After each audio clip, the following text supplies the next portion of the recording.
At 3:42 p.m., the mission was already over. At least, that's what the soldiers thought. They were supposed to be back at base, eating dinner, telling jokes about how easy it was. Instead, less than 20 minutes later, an American helicopter fell out of the sky.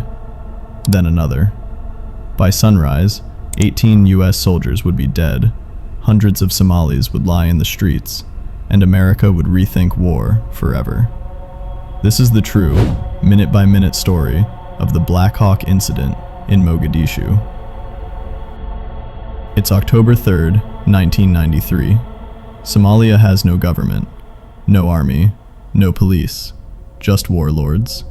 The most powerful of them is Mohammed Farah Aidid, whose militia controls Mogadishu.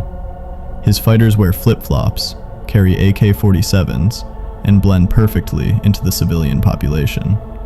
The United Nations is trying to deliver food aid. Aidid is attacking them. So the US sends Task Force Ranger, Army Rangers, Delta Force, the best helicopter pilots in the world. Their job is simple: capture Aidid's top lieutenants during a meeting. The plan: fly in, grab targets, fly out. Total time expected, 30 to 60 minutes. No tanks, no armored vehicles, just speed. 3:32 p.m. Black Hawk helicopters hover over Mogadishu. Rangers fast rope down into the streets. Delta Force storms the target building. Everything is going perfectly. Targets are captured. No resistance. Mission accomplished. But then, something goes wrong. The first shot. Somali militia flood the streets.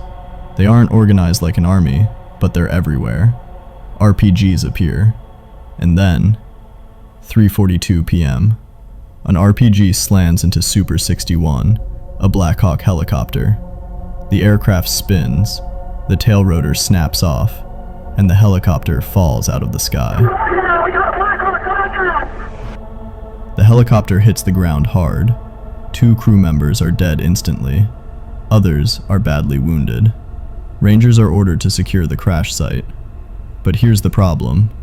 There are thousands of armed Somalis closing in. What was supposed to be a fast raid is now a defensive battle. And then, as forces scramble to respond, another RPG fires. Super 64 is hit. It crashes deep inside the city. Now there are 2 crash sites, and not enough soldiers to protect either one. Over the radio, pilots hear the worst news possible. Super 64's crew is surrounded. No ground forces can reach them. 2 Delta Force snipers make a decision. Gary Gordon and Randy Shugart ask to be dropped in. Command denies the request. They ask again. Denied. They ask a third time. Permission is granted. They fast rope into a nightmare. Gordon and Shugart fight wave after wave of attackers. They drag the wounded pilot to safety. They run out of ammo, but they keep fighting. Eventually, they are overrun. Both are killed. The pilot, Michael Durant, is captured alive. Gordon and Shugart will later receive the Medal of Honor.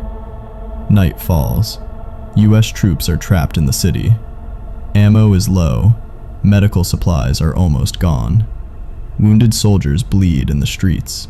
Somali fighters fire from rooftops, alleys, windows. There is no front line. Every direction is enemy territory.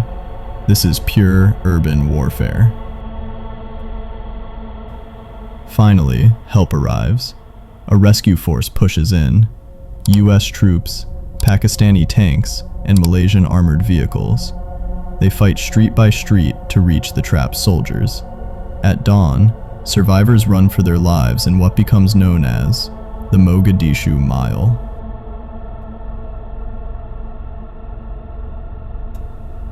By morning, 18 Americans are dead, 73 wounded, and hundreds of Somalis killed.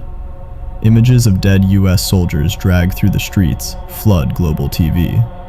America is shocked. Within months, US forces withdraw from Somalia. The lesson is brutal. Even the world's best military can be overwhelmed. In cities, against irregular fighters, when speed turns into chaos. The Battle of Mogadishu didn't just end a mission, it changed how America fights wars, and it's still studied today as a warning. Because sometimes, the most dangerous moment is when you think the mission is already over.